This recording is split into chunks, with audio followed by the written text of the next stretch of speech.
অনেক দিন পর আমি আর আমার বন্ধু গ্রামে আসলাম। সেই যে আমরা কয়েক বছর আগে এই নিজ গ্রাম ছেড়েছি, আর আসা হয়নি। এতদিন কুমিল্লাতে ছিলাম, কারণ ওই যে চাকরি, যে জিনিসটা একটা মানুষকে রোবট বানিয়ে দেয়, সেই কারণেই এতদিন গ্রামে আসতে পারিনি। তাই আমরা দুই বন্ধু ঠিক করলাম একসঙ্গে গ্রামের বাড়ি যাব, কারণ আমাদেরও ভালো করে অনেক দিন দেখা হয় না।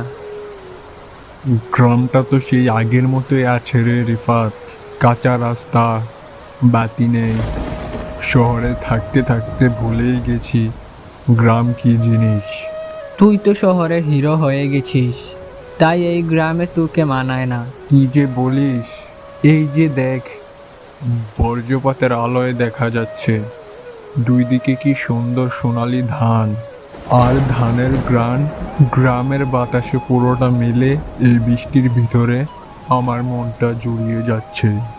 বাদল দিয়ে পুরো গ্রামটা একেবারে অন্ধকারে ঘিরে আছে। এত বৃষ্টি, তার সাথে এত বাতাস বইছে, পুরোটা মিলে ভালো লাগা কাজ করছে। কিরে, দাঁড়ালি কেন? তোর মনে নেই গ্রামের মানুষজন যে বলতো এই রাস্তায় নাকি কেউ একজন হারিয়ে গিয়েছিল? তুই কি এখন আমাকে ভূতের গল্প শোনাবি? আরে না, তোর মনে নেই সেই ছোটবেলায় কত গল্প শুনেছিলাম? এক লোক নাকি একটা মহিলাকে দেখেছিল। মহিলাটা সাদা কাপড় পরা, কিন্তু পরদিন তাকে অনেক খুঁজেও পায়নি। তারপর সাদা কাপড় পরা মহিলাটা ভূত হয়ে যায়, তাই তো? এইগুলো বলে তুই মেয়েদের ভয় দেখাতি। তুই তো সেই ছোটবেলায় পড়ে আছিস। এমনিতেই ভিজে গেছি, দাঁড়িয়ে না থেকে চল। আরে ভূত থাকুক বা না থাকুক, আজকের রাতটা কিন্তু অনেক সুন্দর, তাই না? আমার দাদি আমাকে ছোটবেলায় বলতো, বৃষ্টির রাতে যেদিন আকাশে বর্জ্য থাকে কিন্তু বিদ্যুৎ থাকে না, সেই দিন নাকি মৃত আত্মারা হাঁটে পথের উপর দিয়ে। আর সেই মৃত আত্মারা আমাদের পিছু নিয়েছে। একটু পরে দেখবি ওই সামনের গাছটার পিছনে দাঁড়িয়ে আছে। হা হা হা। রোহিত, এখন মজা করার সময় নয়, বুঝলি? গ্রামে এসব হয় প্রতিনিয়ত। আমার বাড়ি যাওয়ার সময় তো ওই বেলতলাটা পড়েই যায়। আচ্ছা বন্ধু, তুই ভয় পাস না, কোনো সমস্যা হবে না। আস্তে আস্তে আমরা সামনে আগাতে শুরু করি, কিন্তু বৃষ্টি যে কমছেই না, বরং বেড়েই যাচ্ছে। কিছুটা সামনে যেতেই দেখলাম একটা দোকান। দূর থেকে দেখে বোঝা যাচ্ছে না যে ওইটা কিসের দোকান। সামনে যাওয়ার পর বুঝলাম এইটা একটা তেল ভাজার দোকান। দেখে তো আমার আর রোহিতের মনটা জুড়িয়ে আসলো, কারণ এই ঝড় বৃষ্টির রাতে ভাজা পোড়া খেতে ভীষণ মজা হবে। দোকানের ভিতরে যেতেই দোকানদার বলল, আহা, আপনারা তো একেবারে ভিজে গেছেন। বহেন বহেন। আমরা দুই বন্ধু বসে পড়ি। আমাদের সামনে দুজন ব্যক্তি বসে রয়েছে। আমরা দোকানদারকে বললাম খাবার দেওয়ার জন্য। দোকানদার সাথে সাথে চপ ভাজা আর লুচি ভাজা দিল। আমরা অনেক আনন্দের সাথে খাচ্ছিলাম। তো বাবা আপনারা পিকটি খাই না, মানে একেবারে ভিজে গেছেন যে। আর বললেন না চাচা, আমরা দুই বন্ধু শহর থেকে আসছি। বাস থেকে নামার পর সেই যে বৃষ্টি শুরু হলো, আর থামার নাম নেই। তো আপনারা যাইবেন কই? আমরা যাব রায়পুর, আর আমার বন্ধু যাবে খুশকান্দি। মনে তো হয় আজ আর বৃষ্টি থামবো না। না হলে আর কি করার আঙ্কেল, যেতে তো হবেই। আচ্ছা চাচা, আজকে আসি। চল রোহিত।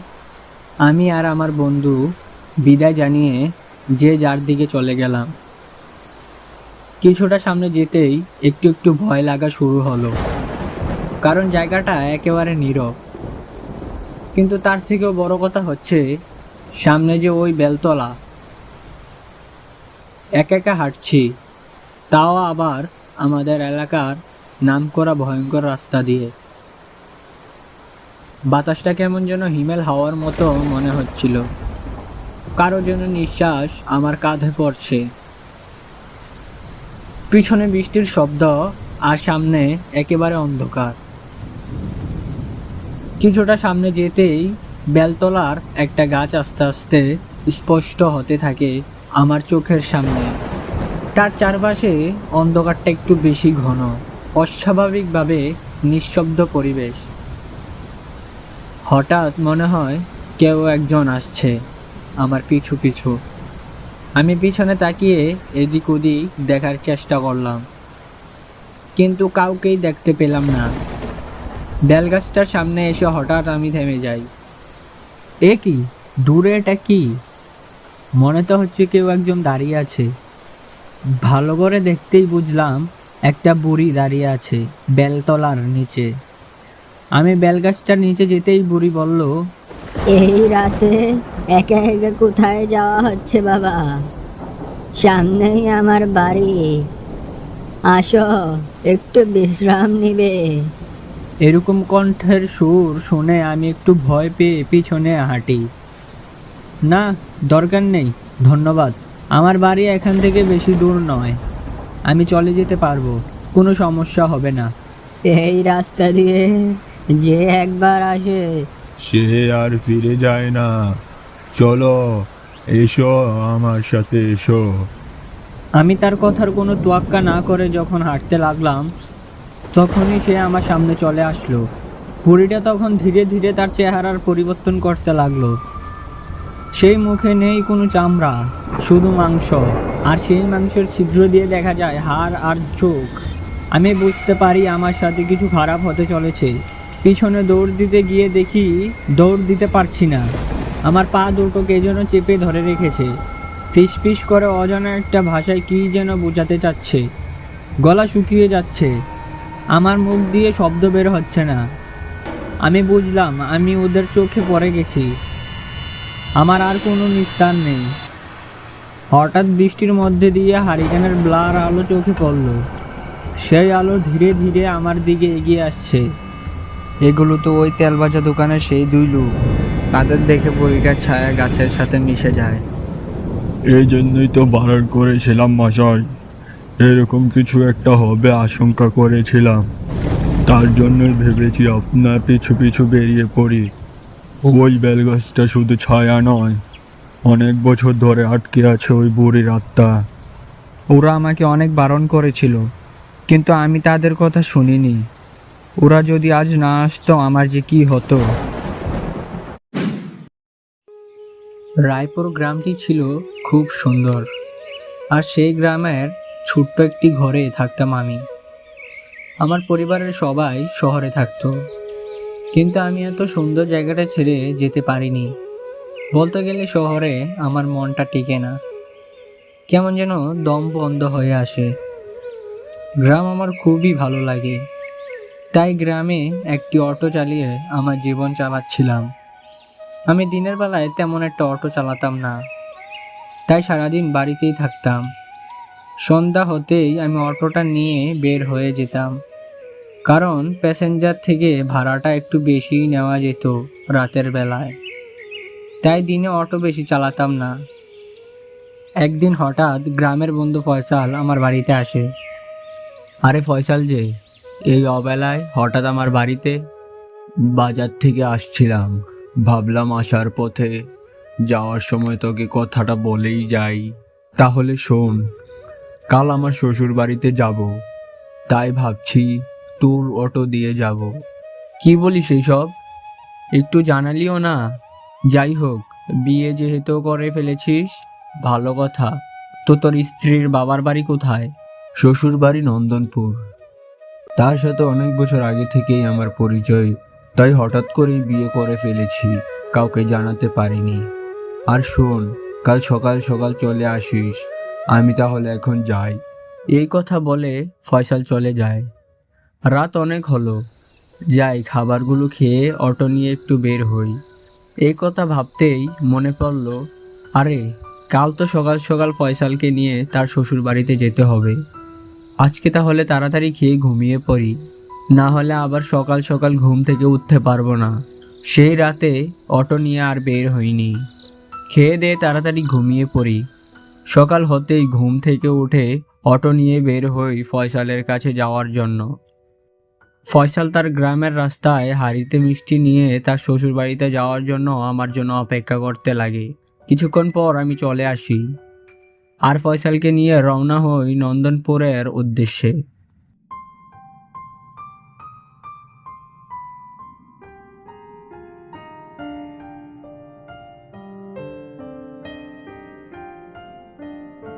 তোকে তো দেখছি এক হাঁড়ি মিষ্টি নিয়ে তোর শ্বশুর বাড়ি যাচ্ছিস। তোর শ্বশুর বাড়ি খাবার কি তুই একাই খাবি নাকি আমাকেও খাওয়াবি? এমনিতেও তোর বিয়ের খাবার খেতে পারিনি। হ্যাঁ, অবশ্যই খাওয়াবো, কেন নয়। আর তুই ভালো কথা মনে করিয়ে দিয়েছিস। তুইও চল আমার শ্বশুর বাড়ি, সেখানে গিয়ে পেট ভরে খাবার খেতে পারবি। আর এই সুযোগে আমার শ্বশুর বাড়িটাও দেখে আসবি, কি বলিস? হ্যাঁ, তার বলতে এই সুযোগে তোর বউকেও দেখে আসতে পারবো, কেমন সুন্দরী বিয়ে করেছিস। হ্যাঁ, তা তো অবশ্যই দেখবি। আর পারলে তোকেও একটা সুন্দরী মেয়ে দেখে ওই গ্রামে বিয়ে করিয়ে দেব, তাহলে বাসায় তোর আর একা রান্না করে খেতে হবে না। কি যে বলিস, আমার তো বিয়ের বয়সই হলো না। আর তোর তো বিয়ের বয়স না হওয়ার আগেই তুই বিয়ে করে ফেলেছিস, কিন্তু আমি আর সেটা করব না। ফয়সালের সাথে কথা বলতে বলতে নন্দনপুর চলে আসি। নন্দনপুর গ্রামটি দেখতে আমাদের গ্রামের থেকে কোনো অংশে কম নয়। অটো থেকে নেমে ফয়সালের সাথে রওনা হই তার শ্বশুর বাড়ির উদ্দেশ্যে।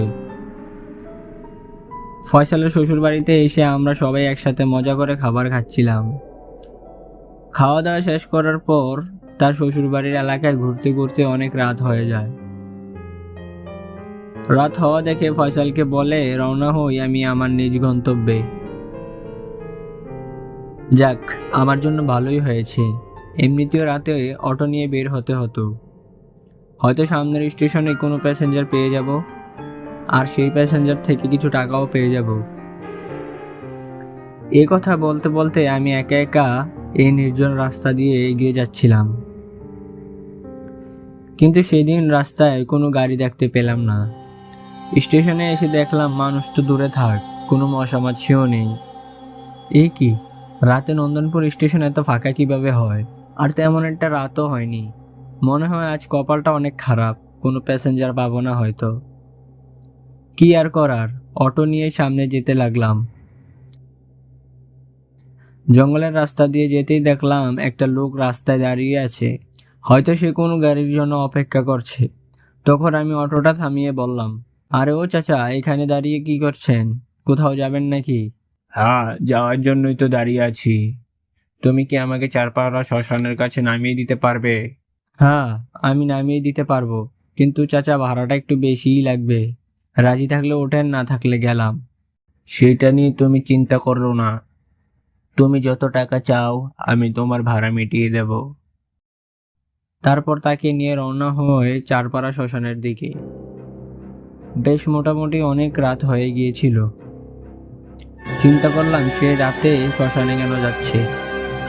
আচ্ছা চাচা, আপনি এত রাতে শ্মশানে কেন যাচ্ছেন? সেখানে কি থাকার মতো আপনার কোনো ঘর আছে নাকি?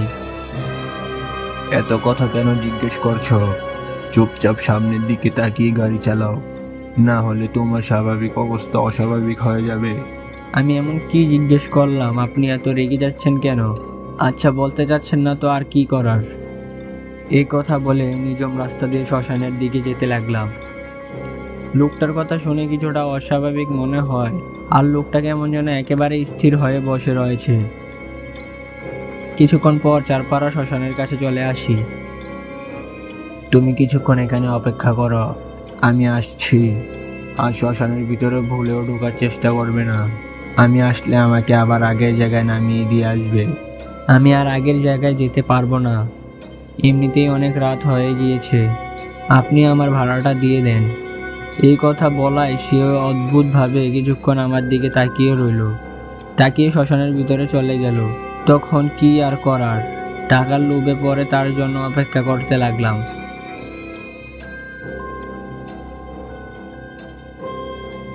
আরও কিছুক্ষণ অটোতে বসে তার জন্য অপেক্ষা করতে লাগলাম, কিন্তু তার আসার কোনো নামই নেই। কি হলো, সে তো বলল কিছুক্ষণ পর চলে আসবে, কিন্তু এখনো আসছে না কেন? নাকি আমাকে বোকা বানিয়ে চলে গেছে? যাই, অটো থেকে নেমে গিয়ে দেখি আসছে কি না। তারপর অটো থেকে নেমে পড়ি। তখন চারপাড়া শ্মশানের ভিতর থেকে কেমন একটা পচা গন্ধ ভেসে আসছিল আমার নাকে। কেমন একটা পচা গন্ধ ভেসে আসছে আমার নাকে, মনে হয় কোনো লাশ পচার গন্ধ। আর চাচা এখনো আসছে না কেন? যাই আমি গিয়ে দেখে আসি চাচা আছে কিনা। থাকলে চলে যেতে হবে, এখানে থাকা একদমই ভালো হবে না, কারণ শ্মশানটা কেমন যেন ভয়ঙ্কর। তারপর মনে ভয় থাকলেও সাহস করে শ্মশানের ভিতরে চলে যাই। শ্মশানের ভিতরে গিয়ে যা দেখলাম সেটা দেখার জন্য আমি একদমই প্রস্তুত ছিলাম না। এটা কেউ নয়, সেই চাচা যে একটু আগে আমার অটোতে ছিল। কি ভয়াবহ দেখতে তার মুখ, কবর থেকে লাশ উঠিয়ে ছিঁড়ে ছিঁড়ে খাচ্ছে। কি সাহস তোর! তোকে না বারণ করেছিলাম শ্মশানে ঢুকতে, কিন্তু তুই আমার কথা শুনলি না। এখন তোকেও লাশের মতো চিবিয়ে চিবিয়ে খাবো। এই ভয়াবহ কথা শুনে দৌড়ে শ্মশান থেকে বের হয়ে অটো স্টার্ট করে দ্রুত শ্মশান থেকে বের হয়ে যায় আর বাড়িতে ফিরে জোরে জোরে নিঃশ্বাস ফেলতে লাগি। সেই দিন হয়তো শেষ বাঁচা বেঁচে গিয়েছিলাম। তারপর রাতে অটো চালানো বন্ধ করে দেই। দিনে যত টাকা ইনকাম করি তাতেই আমার একা চলে যায়। গল্পটি কেমন লেগেছে তা কমেন্টে বলতে ভুলবে না। আর হ্যাঁ, লাইক করে দিও, সাথে সাবস্ক্রাইবটাও করে দিও। অনেক বছর আগে একটা গ্রামে রাশেদ নামের একটা ছেলে থাকতো, তার সাথে তার বাবা। কারণ কয়েক বছর আগে তার মা মারা যায়, তার কারণে তাদের পরিবারে এখন তারা দুজনই আছে। রাশেদের বাবা কৃষিকাজ করে তাদের সংসার চালায়। এভাবেই চলতে থাকে তাদের দিনকাল। একদিন সকালবেলা রাশেদ গেল তার বন্ধুর বাড়ি। গিয়ে দেখলো তার বন্ধু একা একা বসে কেক খাচ্ছে।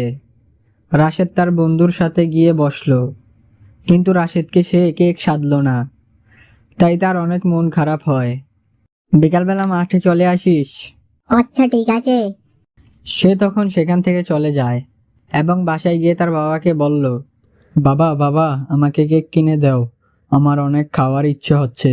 তুই তো জানিস আমরা দিন আনি দিন খাই, তোকে কিভাবে কেক কিনে দিব? আচ্ছা দেখি তোকে কেক কিনে দিতে পারি কিনা। রাশেদের বাবা চলে গেল কেক কেনার চেষ্টা করতে। তারপর রাশেদ মন খারাপ করে তাদের এলাকার একটা নিরিবিলি জায়গায় চলে যায়। সেখানে গিয়ে বসে রয়েছে। এর কিছুক্ষণ পর একটা পরী আসলো। পরীটা বলল, কি হয়েছে রাশেদ? আরে তুমি আমার নাম জানো কিভাবে? জানি জানি, আমি সব জানি। তুমি কেন মন খারাপ করে বসে আছো সেটাও জানি। আমার অনেক কেক খাওয়ার ইচ্ছে হচ্ছে, কিন্তু আমার বাবার টাকা নেই, তাই আমার বাবা কিনে দিতে পারছে না, তাও চেষ্টা করছে। এই জন্যই তো আমি তোমাকে দেখা দিলাম। আমি সবাইকে দেখা দেই না। এই নাও রাশেদ, এই বীজটা নাও। এইটা আজকে তোমার বাড়ির সামনে পুঁতে দিবে। আর হ্যাঁ, কেউ যেন না দেখে, এবং তোমার বাবাও। আচ্ছা ঠিক আছে, কিন্তু এটা লাগালে কি হবে? তুমি আগে গিয়ে এটা লাগাও, তারপর সকালবেলা দেখতে পাবে। তখন পরীটা চলে যায়। তারপর রাশেদও চলে যায়। রাশেদ বাড়িতে গিয়ে সুন্দরভাবে বীজটা লাগিয়ে দেয়। কিছুক্ষণ পর তার বাবা আসলো। বাবা, আমি তোর জন্য কেক আনতে পারিনি, মন খারাপ করিস না, কালকে আবার দেখি পারি কি না। আচ্ছা বাবা, সমস্যা নেই। তারপর তারা ঘুমিয়ে পড়ে। সকালে রাশেদ বাইরে গিয়ে তো অবাক, দেখে তার বাড়ির সামনে মস্ত বড় একটা কেক গাছ। বাবা একটু বাইরে এসে দেখে যাও। এ কি রে বাবা, এটা কিভাবে হলো? যাই হোক, ভালোই হয়েছে, এখন তুই মন ভরে কেক খা। এভাবেই শেষ হলো আজকের গল্প। আর হ্যাঁ, এরকম জাদুর কার্টুন নিয়ে আসবো নাকি ভূতের কার্টুন অবশ্যই কমেন্টে জানিয়ে দিবে। আর হ্যাঁ, চ্যানেলটাকে সাবস্ক্রাইব করে কমেন্ট করে দিও।